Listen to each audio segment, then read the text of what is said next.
Hello there, I'm Dr. David Heiduck, and welcome to Dave's Pet Peeves, where I get to discuss ideas stated religiously in our culture to which I simply cannot bow. Oh, and speaking of religion, this is one you hear all the time, especially when a topic like abortion gets brought up. That's a religious issue. You can't impose your religion on me. Of course, this is meant to make the conversation come to a grinding halt.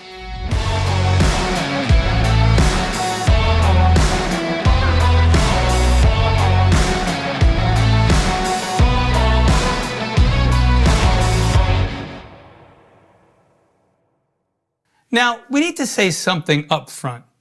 For a person of faith, everything is a religious issue. What I do for entertainment, how I spend my money, what I eat or don't eat, what I drink or don't drink, my responsibilities to my family or to society, it's all about religion. There's no such thing as this is my religious life and this is my everything else life. Though don't get me wrong, plenty of people try to draw such undrawable lines. This being said, of course abortion is a religious issue for a person of faith.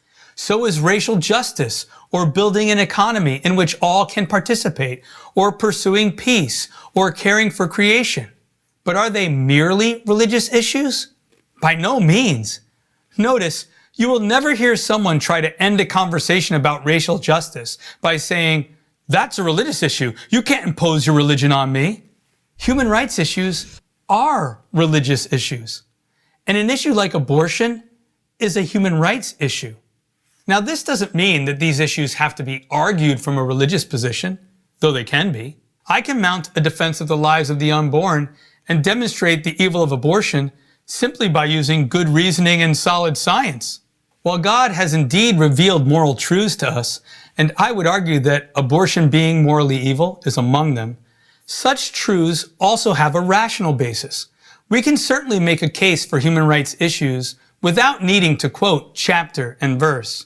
But you know, there are in fact all sorts of religious beliefs that people generally accept as true and which form the basis of their positions on a wide range of issues, be they ethical or political. They just might not think of them as religious beliefs. For example, the very idea that all men are created equal is a religious belief. The next part of the sentence is, and they are endowed by their Creator with certain unalienable rights. Men and women are created equal in dignity.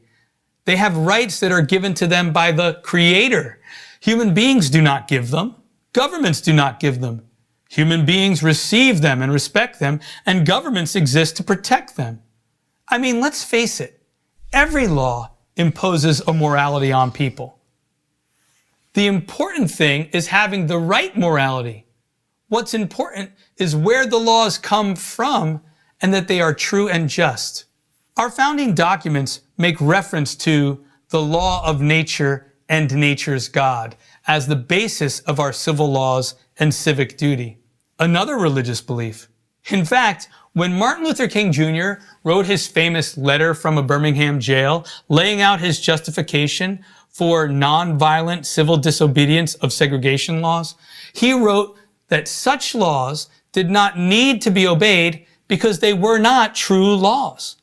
They were not true laws, he said, because they contradicted the natural law, which is higher than the civil law. Where did Martin Luther King Jr. get all this? St. Thomas Aquinas. So much of what we hold to be the case about morality or justice or the law itself is fundamentally religious and comes from a Judeo-Christian tradition. The First Amendment about the separation of church and state was never intended to be the separation of religion and state or of God and state. And while they didn't get everything right, even got some things very wrong, if you read the writings of folks like John Adams or James Madison or George Washington, you'll find they were convinced that the only chance for the American project to succeed was if the people were a religious and moral people. That may give a clue as to why things are the way they are today. Well, I feel better now.